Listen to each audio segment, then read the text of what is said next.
नमस्कार, वंदे मातरम प्यारे साथियों। मैं विक्रम वर्मा आपका तहे दिल से स्वागत करता हूं आपके अपने YouTube channel online study with Vikram पर।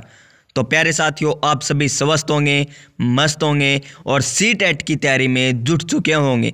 इसी तैयारी को और बेहतरीन बनाने के लिए हम कर रहे हैं प्रीवियस ईयर पेपर 2018 से लेकर 2023 तक जितने भी पेपर हुए हैं ना सीटेट के, वो सभी हम कर रहे हैं ऑफिशियल फाइनल आंसर की के अनुसार। और अब तक हमने 11 पेपर तो कर लिए सीडीपी के। किसके कर लिए हैं? सीडीपी के प्रीवियस ईयर क्वेश्चन कितने हो गए? 11 क्लासें लिए और 30 क्वेश्चन आते हैं। यानी अब तक हमने सीडीपी के 330 क्वेश्चन कर लिए, वो चाहे लेवल फर्स्ट के पेपर हो, वो चाहे लेवल सेकंड के पेपर हो। अगर आपने अभी तक ये क्लासें नहीं देखी है तो हमारे चैनल की प्लेलिस्ट में जाकर वो क्लासें देख सकते हैं। और कल से हमने स्टार्ट की थी ईवीएस। क्या स्टार्ट की थी? ईवीएस की थी, जिसकी एक क्लास हमने ऑफिशियल फाइनल आंसर की के अनुसार कर लिए। आज हमारी दूसरी क्लास रहने वाली है ईवीएस की। और प्यारे दोस्तों, मैं एक बात और बताना चाहता हूं कि साइंस की भी आपकी प्रीवियस ईयर क्वेश्चन चल रहे हैं और साइंस की अब तक 5 क्लासें हो चुकी है। साइंस की कितनी क्लास हो चुकी है? 5 क्लासें हो चुकी है। तो इस चैनल के माध्यम से आपको सीटेट के प्रीवियस ईयर बिल्कुल फ्री में मिल रहे हैं। तो क्लासें ज़रूर लगाइए और अपनी तैयारी को मजबूत कर लीजिए। चलिए आज की वीडियो हम स्टार्ट करते हैं। आंखों में अरमान लिया, मंजिल को अपना मान लिया, अब मुश्किल क्या आसान क्या, ठान लिया सो ठान लिया। देखिए किस प्रकार का पेपर आता है, ये भी आपको हर पेपर में मैं बता रहा हूं ताकि आगे चलकर आपको कोई भी दिक्कत न आए।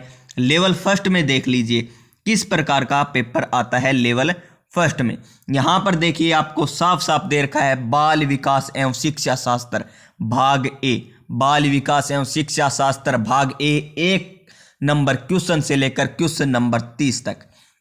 उसके बाद भाग 2 में क्या आता है? आपके मैथ आती है, यानी गणित आती है, क्वेश्चन नंबर 31 से लेकर क्वेश्चन नंबर 60 तक। उसके बाद भाग 3 देखिए, भाग 3 में क्या आता है? पर्यावरण अध्ययन आता है। क्या आता है? पर्यावरण अध्ययन, या कह दीजिए ईवीएस आता है, जिसके क्वेश्चन नंबर 61 से लेकर 90 क्वेश्चन तक आते हैं। उसके बाद भाग 4 में भाषा फर्स्ट और भाग 5 में आती है भाषा सेकंड, जिसके भी 30-30 क्वेश्चन आते हैं। यानी सीडीपी के 30 क्वेश्चन, मैथमेटिक्स के 30 क्वेश्चन, ईवीएस के 30 क्वेश्चन, भाषा फर्स्ट के 30 क्वेश्चन, भाषा सेकंड के 30 क्वेश्चन, यानी टोटल 150 क्वेश्चन हो चुके हैं। 150 नंबर का होगा। अगर आपको 90 नंबर लाने हैं जनरल कैटेगरी में तो आपको प्रीवियस ईयर क्वेश्चन करने होंगे।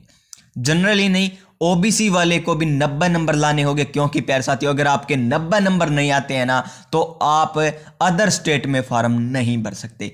केवल सेंट्रल सरकार के जैसे केवीएस हो गया वे फार्म भर सकते हैं। ईएमआरएस हो गया, अगर 82 नंबर से ऊपर लाते हैं तो आप वे फार्म ही भर सकते हैं। 90 नंबर लाने होंगे आपको अगर जनरल कैटेगरी में काउंट होते हैं।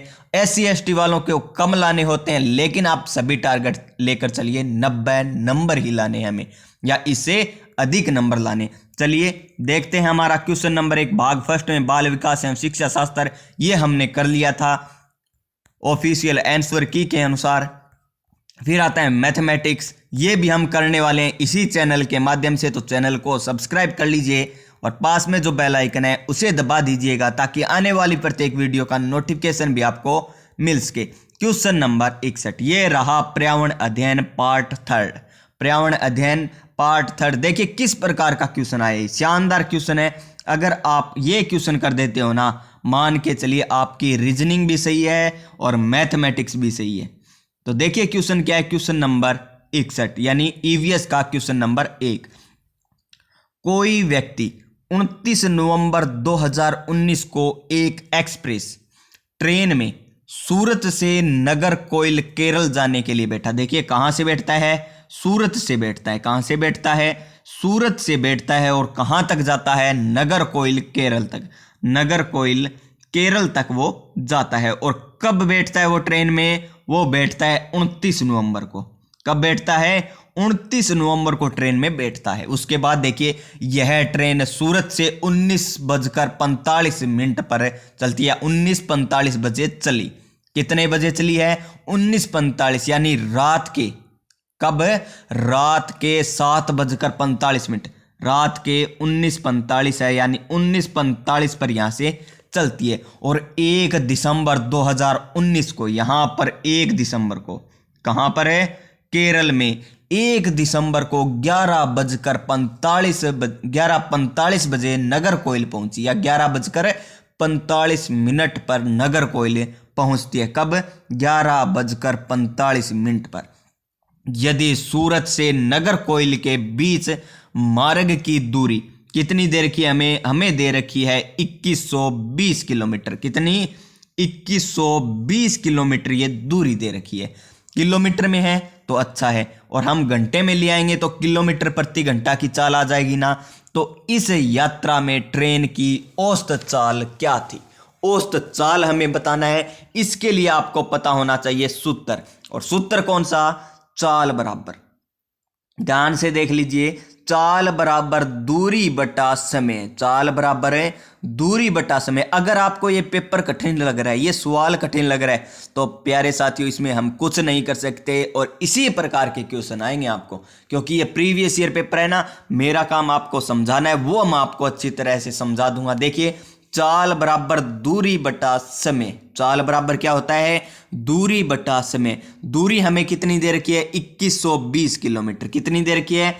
2120 किलोमीटर टोटल दूरी देर की है। हमें समय निकालना है। समय किस प्रकार निकालेंगे? देखिए, समय निकालते हैं पहले, सभी ध्यानपूर्वक देखिएगा समय किस प्रकार निकालते हैं। देखिए, 29 तारीख है, 29 तारीख के कितने बजे है? 19:45, मतलब 19:45 हो रही है। कब? 29 नवंबर को। अब चलेंगे आगे, आगे चलेंगे तो मान के चलिए 19:45 से 24 बज गए। 24 क्या हो गए? 24 बज चुके हैं। कितने बज चुके हैं? 24 बज चुके हैं। तो और 24 बजे के बाद कितनी तारीख आ जाएगी? 30 तारीख आ जाएगी। कितनी तारीख आ जाएगी? 30 तारीख आ जाएगी। और नवंबर का महीना कितने दिनों का होता है? 30 दिनों का होता है। तो उसके बाद 30 तारीख, 30 जो तारीख है उसमें कितने घंटे हो जाएंगे? टोटल 24 घंटे हो जाएंगे। ये काउंट नहीं कर रहे हैं हम, केवल 30 तारीख वाले घंटे कर रहे हैं। यानी एक दिन में सभी को पता है कितने घंटे होते हैं? 24 घंटे होते हैं। तो 24 घंटे तो ये हो गए, 24 घंटे तो ये हो गए। और मान के चलिए 30 तारीख को रात के कितने बज गए? अब 12 बज गए। 30 तारीख को रात के कितने बज गए? 12 बज चुके हैं। 30 तारीख के रात के 12 बज चुके हैं। 30 तारीख के रात के 12 बज चुके हैं। और 12 बजे के बाद कितने बजे तक टाइम दे रखा है हमें? 11:45, यानी 11 घंटे ये हो गए। 11 घंटे 45 मिनट तो ये हो गए। और यहां पर कितने घंटे होते हैं ये देख लीजिए। यहां पर कितने घंटे होते हैं? 19 से 20, 21, 22, 23, 24, यानी 5 घंटे होते हैं 24:45 पर। 24:45, 24 बजे के बाद 1 बज जाता है, 24:45 तक टोटल घंटे देखोगे ना, ये काउंट करोगे, 24 घंटे ये, 11 घंटे 45 मिनट ये, और प्यारे साथियों और बच गए ये घंटे। तो टोटल कितने घंटे हो गए? टोटल घंटे हो गए आपके 40 घंटे। कितने घंटे हो गए? टोटल 40 घंटे हो गए। और हमें दूरी कितनी दे रखी है? 2120 किलोमीटर। और घंटे टोटल कितने हुए हैं? 40 घंटे। तो 10 से 10 काट देंगे हम, 212 में 4 का भाग देंगे तो देखिए 4 5 20, कितना बच गया? 1, 4 तिया 12, यानी 53 किलोमीटर प्रति घंटा। ये क्या आ गई? औसत चाल आ गई। 53 किलोमीटर प्रति घंटा आ जाएगी औसत चाल। तो देखिए क्या ऑप्शन में है? हाँ, ऑप्शन नंबर 3, 53 किलोमीटर प्रति घंटा औसत चाल आ जाएगी। ऑप्शन नंबर 3 हो जाएगा इस क्वेश्चन का राइट आंसर। अब देखिए सभी क्वेश्चन आसान रहने वाले हैं। एक ही क्वेश्चन ये थोड़ा कठिन था, एक आएगा लास्ट में, बाकी सभी क्वेश्चन क्या है? आसान। देखिए, निम्नलिखित में से कौन अंतरराष्ट्रीय ख्याति प्राप्त वेट लिफ्टर है? वेट लिफ्टर है क्या? सुनीता विलियम्स है? नहीं है सुनीता विलियम्स। क्या विछेंद्री पाल? नहीं। सूर्यमणि? नहीं। Option number 4, Karnam Malleswari. कर्णम मल्लेश्वरी, यानी ऑप्शन नंबर 4 हो जाएगा इस क्वेश्चन का राइट आंसर। क्वेश्चन नंबर 63, ये हर बार पूछा जाता है एक क्वेश्चन। तो नीचे दिया गया कौन सा एक समय जड़ों का है? जड़ों का समय बताना है। देखिए, चुकंदर ये तो है जड़, आलू नहीं होता, आलू नहीं होता। आगे देखिए, गाजर, गाजर है। हल्दी, हल्दी जड़ नहीं होती प्यारे साथियों, ये गलत हो जाएगा।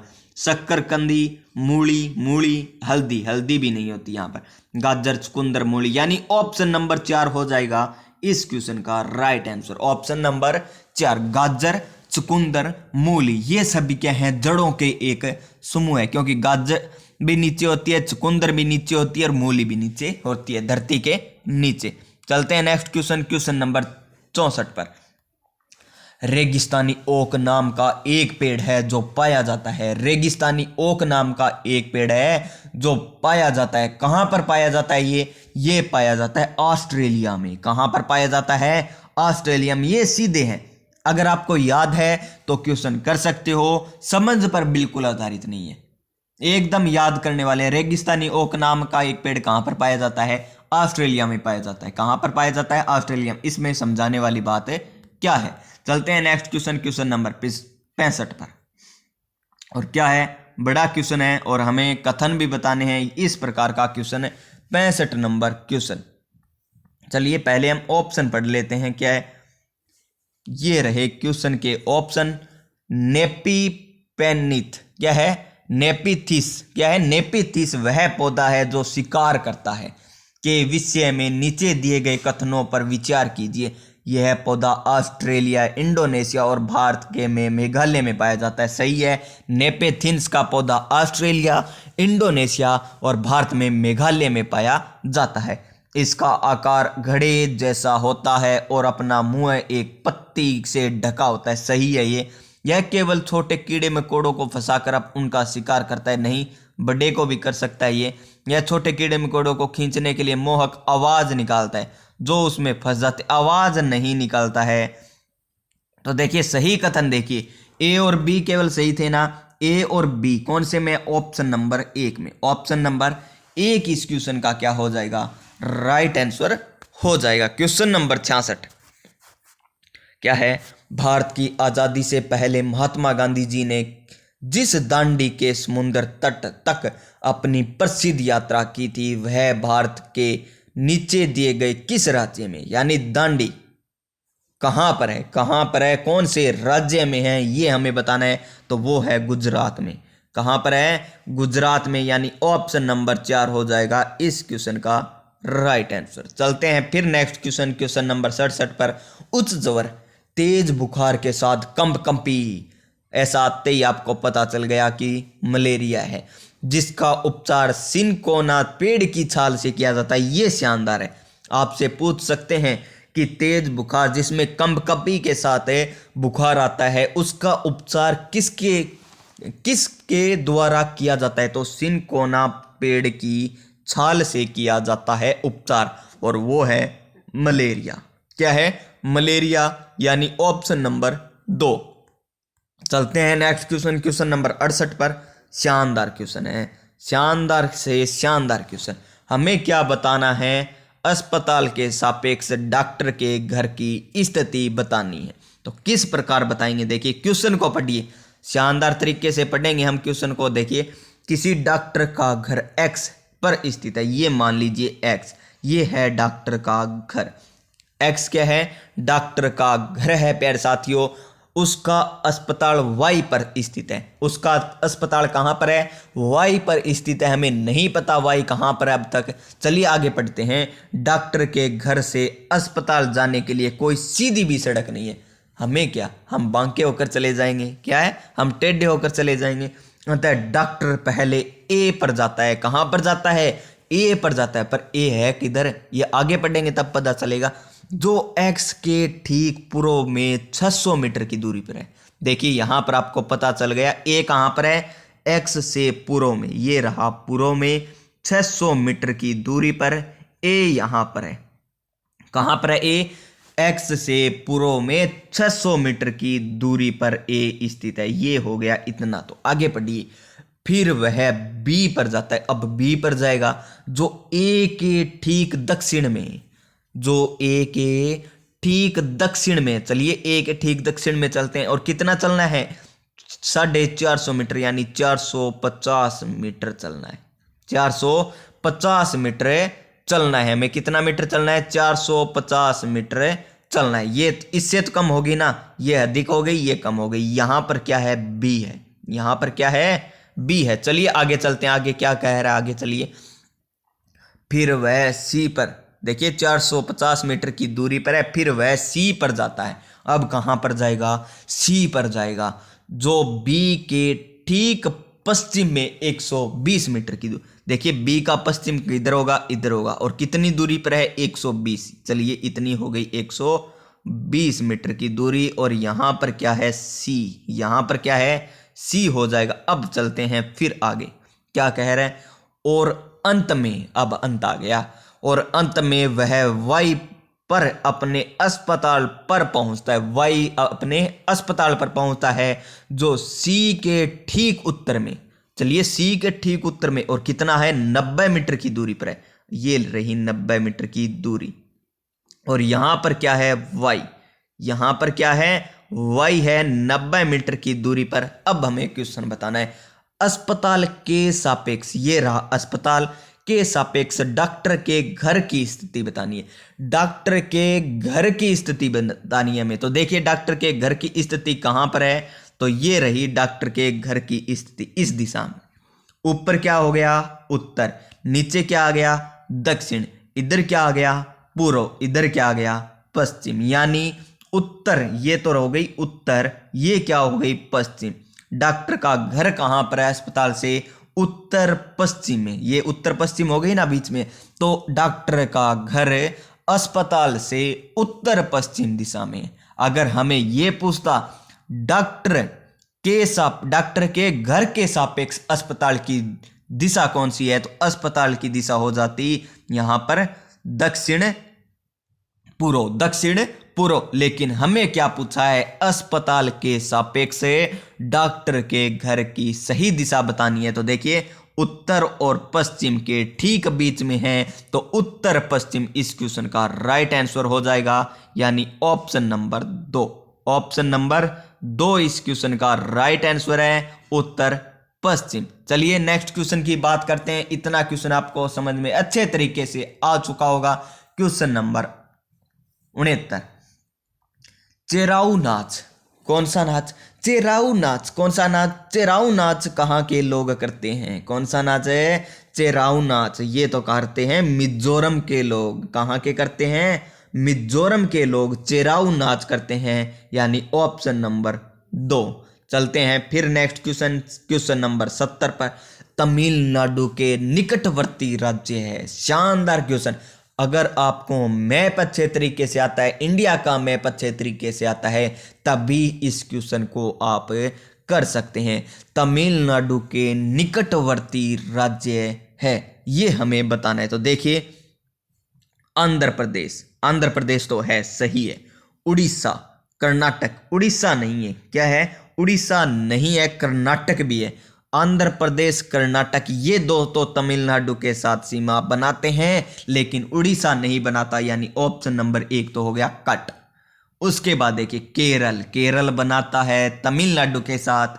आंध्र प्रदेश भी बनाता है, लेकिन प्यारे दोस्तों महाराष्ट्र नहीं बनाता, ये हो गया फिर गलत। उसके बाद देखिए कर्नाटक भी बनाता है, छत्तीसगढ़ नहीं बनाता, केरल बनाता है, तो ये भी हो गया गलत। उसके बाद देखिए लास्ट ऑप्शन, आंध्र प्रदेश भी बनाता है, यहां पर केरल भी बनाता है, कर्नाटक भी बनाता है, ये तीनों तमिलनाडु के साथ सीमा बनाते हैं, यानी इस क्वेश्चन का राइट आंसर हो जाएगा ऑप्शन नंबर 4। क्या हो जाएगा, ऑप्शन नंबर 4 होगा इस क्वेश्चन का राइट आंसर। चलते हैं हमारे नेक्स्ट क्वेश्चन, क्वेश्चन नंबर 71 पर। और क्या है क्वेश्चन नंबर 71, 71 नंबर क्वेश्चन है हमारा एनसीएफ से संबंधित। किससे संबंधित है, एनसीएफ से संबंधित है। देखिए ये बड़ा पहला क्वेश्चन ही पढ़ लेते हैं। क्या है, एनसीएफ 2005 के अनुसार निम्नलिखित में से क्या प्राथमिक स्तर पर पर्यावरण अध्ययन शिक्षण का उद्देश्य नहीं होना चाहिए। देखिए प्राथमिक स्तर पर हमें बताना है कि पर्यावरण अध्ययन यानी ईवीएस का उद्देश्य क्या नहीं होना चाहिए, क्या होना चाहिए, क्या नहीं होना चाहिए। उद्देश्य नहीं होना चाहिए, ध्यानपूर्वक पढ़ लेना। ऑप्शन नंबर 1 विशेषतः प्राकृतिक पर्यावरण के प्रति बच्चे की जिज्ञासा एवं सृजनात्मकता को बढ़ावा देना, ये तो उद्देश्य है प्यारे साथियों। चलते हैं नेक्स्ट ऑप्शन नंबर 2 पर। देखिए ये बड़े हैं इसलिए मैं छोटे नहीं करा, क्योंकि छोटा हो जाएगा तो आपको स्क्रीन दिखाई नहीं देगी। चलते हैं नेक्स्ट ऑप्शन, अवलोकन, वर्गीकरण और निष्कर्ष निकालने आदि प्रक्रियाओं के माध्यम से बुनियादी संज्ञानात्मक और गत्यात्मक कौशल प्राप्त करने के लिए खोजबीन से जुड़ी और हाथों से करने वाले कार्यों में बच्चों को संलग्न करना, ये भी सही है। ये भी उद्देश्य होता है प्राथमिक स्तर पर ईवीएस का। तो 2 ऑप्शन तो नहीं है। चलते हैं नेक्स्ट ऑप्शन नंबर 3 पर। क्या है ऑप्शन नंबर 3? प्राकृतिक, सांस्कृतिक व सामाजिक पर्यावरण के बीच संबंधों को पहचानने व समझने में बच्चों को प्रशिक्षित करना, ये भी उद्देश्य है। ये भी ईवीएस का उद्देश्य है प्राथमिक स्तर पर। एनसीएफ 2005 के अनुसार, एनसीएफ है 2005 के अनुसार प्यारे साथियों, लास्ट ऑप्शन बच गया। पर्यावरणीय समझ के द्वारा बच्चों में सटीक संख्यात्मक कौशल का विकास करना, ये एनसीएफ 2005 के अनुसार उद्देश्य नहीं है ईवीएस का। तो ऑप्शन नंबर 4 हो जाएगा इस क्वेश्चन का राइट आंसर। चलते हैं हमारे फिर नेक्स्ट क्वेश्चन पर, शानदार क्वेश्चन पर। और क्या है शानदार क्वेश्चन? क्वेश्चन नंबर 72, पर्यावरण अध्ययन कक्षाओं 3 से 5 के लिए एक विषय क्षेत्र है जो संकलित करता है कि क्या कह रहा है क्वेश्चन, कि पर्यावरण अध्ययन यानी ईवीएस है ना, वो कक्षा 3 से लेकर 5 के लिए एक विषय क्षेत्र है जो संकलित करता है। किस प्रकार ये संकलित करता है? तो देखिए ऑप्शन नंबर 1, विज्ञान की अवधारणाओं और मुद्दों को क्या ये संकलित करता है? नहीं करता। पर्यावरण, शिक्षा, सामाजिक अध्ययन और विज्ञान की अवधारणाओं और मुद्दों को ये संकल्पित करता है। यानी क्वेश्चन नंबर 72 का ऑप्शन नंबर 2 होगा राइट आंसर। चलते हैं फिर नेक्स्ट क्वेश्चन नंबर 73 पर। और क्या है, निम्नलिखित में से क्या पर्यावरण अध्ययन के संदर्भ में सही है? हमें क्या बताना है? अब सही बताना है। देखिए पर्यावरण अध्ययन के संदर्भ में सही है, हमें क्या बताना है? संदर्भ में सही बताना है। ऑप्शन नंबर 1 पढ़िए, पर्यावरण अध्ययन एक विषय है जो कक्षा 1 से कक्षा 5 तक की कक्षाओं में पढ़ाया जाता है। ये तो गलत है, कक्षा 1 से पर्यावरण अध्ययन बिल्कुल भी नहीं पढ़ाया जाता। ऑप्शन नंबर 2 देखिए, कक्षा 1 और 2 की कक्षाओं के लिए भाषा और गणित के माध्यम से, ये बिल्कुल सही है, भाषा और गणित के माध्यम से पर्यावरण अध्ययन पढ़ाया जाता है। यानी ऑप्शन नंबर 2 होगा इस क्वेश्चन का राइट आंसर। क्वेश्चन नंबर 74, बच्चों को पर्यावरण अध्ययन को सीखने के लिए खोजने के द्वारा पर्याप्त समय दिया जाता है। यह इंगित करता है कि, यानी दोबारा देखिए क्वेश्चन क्या कहना चाहता है। क्वेश्चन कहना चाहता है बच्चों को पर्यावरण अध्ययन को सीखने के लिए, यानी बच्चे को ईवीएस सिखाना है, खोजने के द्वारा पर्याप्त समय दिया जाता है। सीखने के लिए खोजने के द्वारा पर्याप्त समय दिया जाता है, यह इंगित करता है। यह किसको इंगित करता है?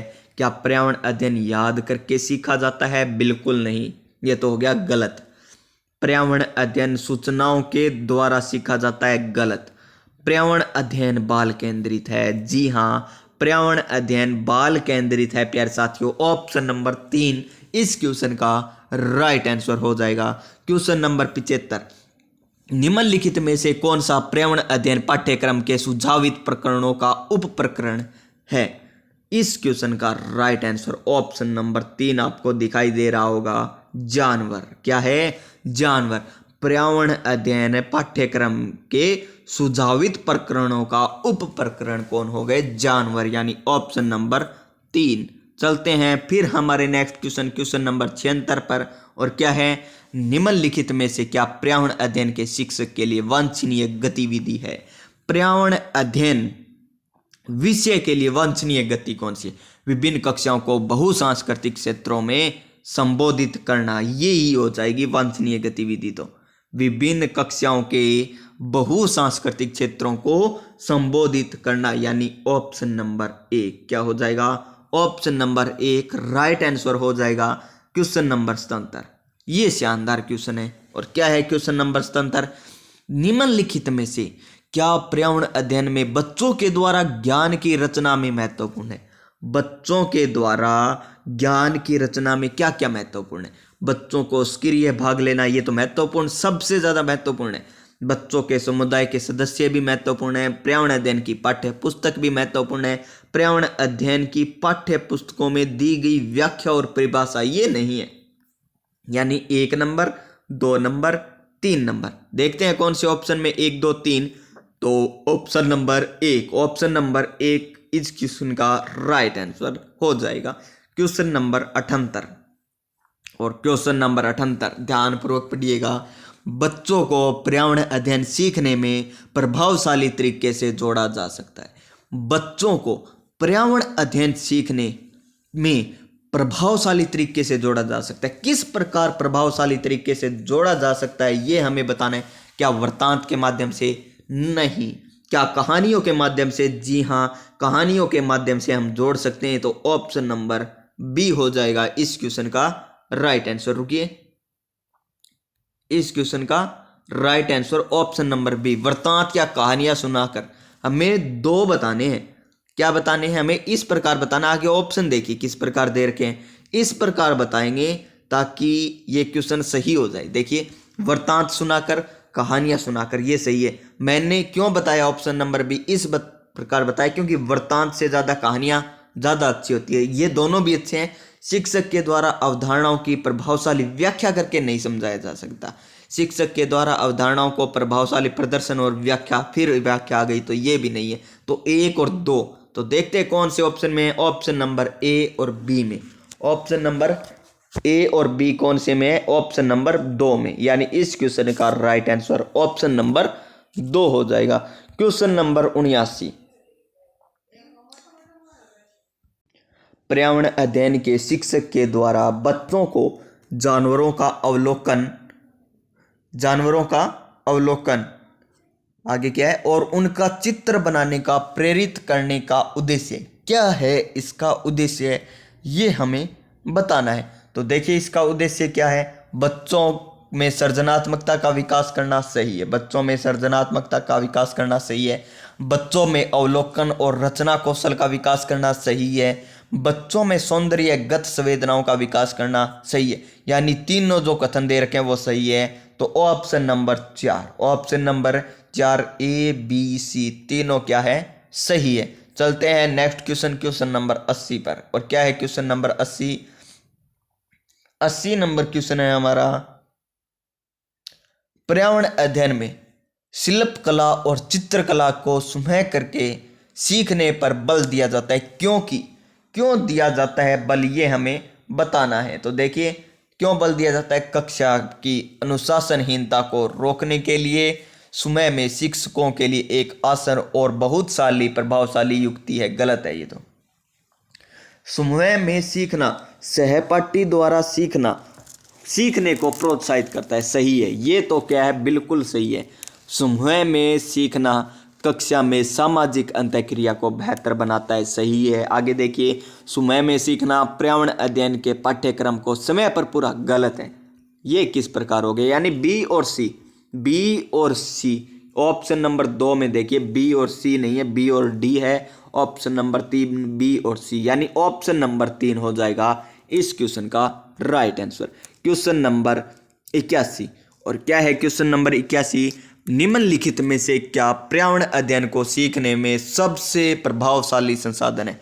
सबसे प्रभावशाली संसाधन बताना है। तो ऑप्शन नंबर 1 परिवार के सदस्य है। जी हाँ, ये तो है प्रभावशाली सदस्य है। ऑप्शन नंबर 2 समुदाय के सदस्य, ये भी है। ऑप्शन नंबर 3 समाचार पत्र भी है, लेकिन कक्षा इतना प्रभावशाली है नहीं। तो option number 3 A B C सही।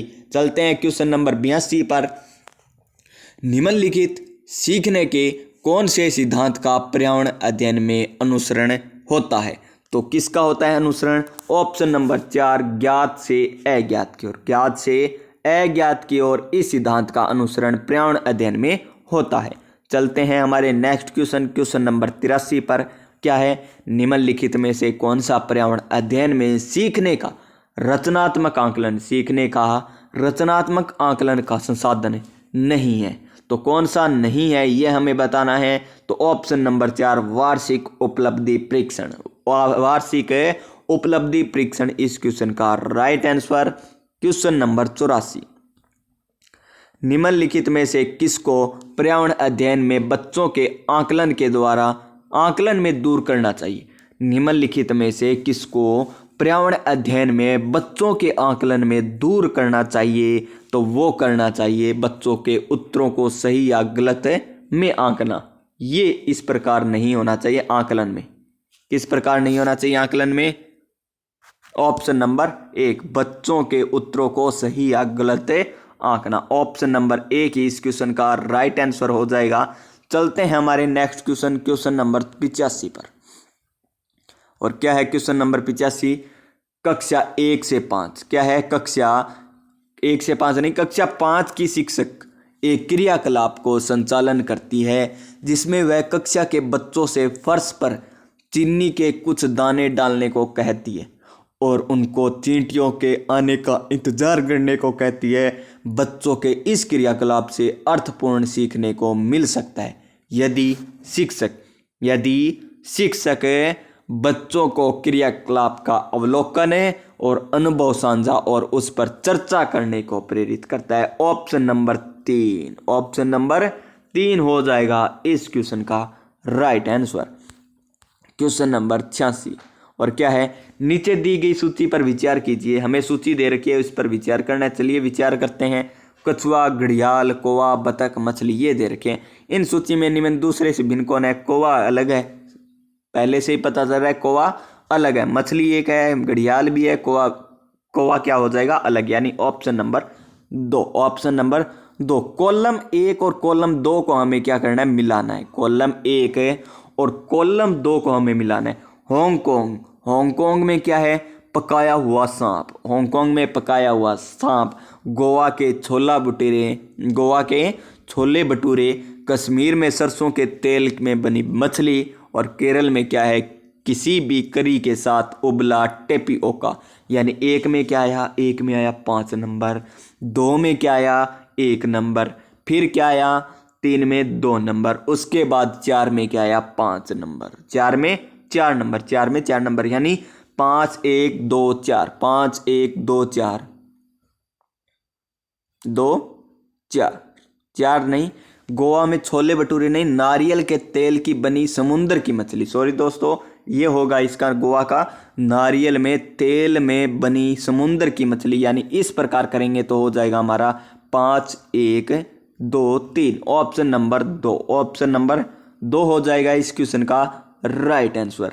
चलते हैं हमारे नेक्स्ट क्वेश्चन नंबर 88 पर। नीचे दिए गए पक्षियों की कौन सी प्रजाति झटके से अपनी गर्दन आगे पीछे करती है? झटके से आगे पीछे करती है, ये हमें बताना है। तो वो है मैना। कौन करती है? मैना, यानी इस क्वेश्चन का राइट आंसर ऑप्शन नंबर 4 हो जाएगा। चलते हैं हमारे नेक्स्ट क्वेश्चन नंबर 89 पर। और क्या है क्वेश्चन नंबर 89? घरों के नीचे दिए गए विवरण पर विचार कीजिए। देखिए विचार करते हैं। राजस्थान में गांव के लोग मिट्टी के घरों में जिनकी छतें कंटीली झाड़ियों की होती है में रहते हैं, सही है। मनाली में घर बांसों के खंभों के बनाए जाते हैं, सही है। लेह में पत्थर के 2 मंजिला घर बनाए जाते हैं, पत्थर नीचे की मंजिल जरूरत को समान और जानवरों कर रखते हैं, ये क्या है? गलत। तो ए और बी, ऑप्शन नंबर 1 हो जाएगा इस क्वेश्चन का राइट आंसर, ऑप्शन नंबर 1। चलते हैं हमारे नेक्स्ट क्वेश्चन नंबर 90 पर। और क्या है क्वेश्चन नंबर 90? क्वेश्चन नंबर 90 है हमारा, हाथियों के विषय में नीचे दिए गए कथनों पर विचार कीजिए। हमें क्या करना है? विचार। हाथी बहुत कम आराम करते हैं, यह एक दिन में केवल 2 या से 4 घंटे ही सोते हैं, सही है। एक बड़ा हाथी एक दिन में 200 केजी से अधिक पत्तियों की झाड़ियां खा जाता है, गलत है। इन्हें पानी और कीचड़ में खेलना पसंद है, सही है। किसी हाथियों के झुंड में सबसे बुजुर्ग हाथनी ही फैसला लेती है, सही है। यानी ए सी डी सही है, ए सी डी सही है। तो देखते हैं कौन से ऑप्शन में ए सी डी नहीं है, गलत है, ए गलत है। यहां पर देखिए ए सी डी, ऑप्शन नंबर 3 हो जाएगा इस क्वेश्चन का राइट आंसर, ऑप्शन नंबर 3। तो प्यारे साथियों, किस प्रकार आज की क्लास लगी? अगर अच्छी लगी है तो वीडियो को लाइक कर दीजिएगा। चैनल पर पहली बार आए हैं तो चैनल को सब्सक्राइब कर दीजिएगा। मिलेंगे हम नेक्स्ट वीडियो में, तब तक के लिए जय हिंद, जय भारत।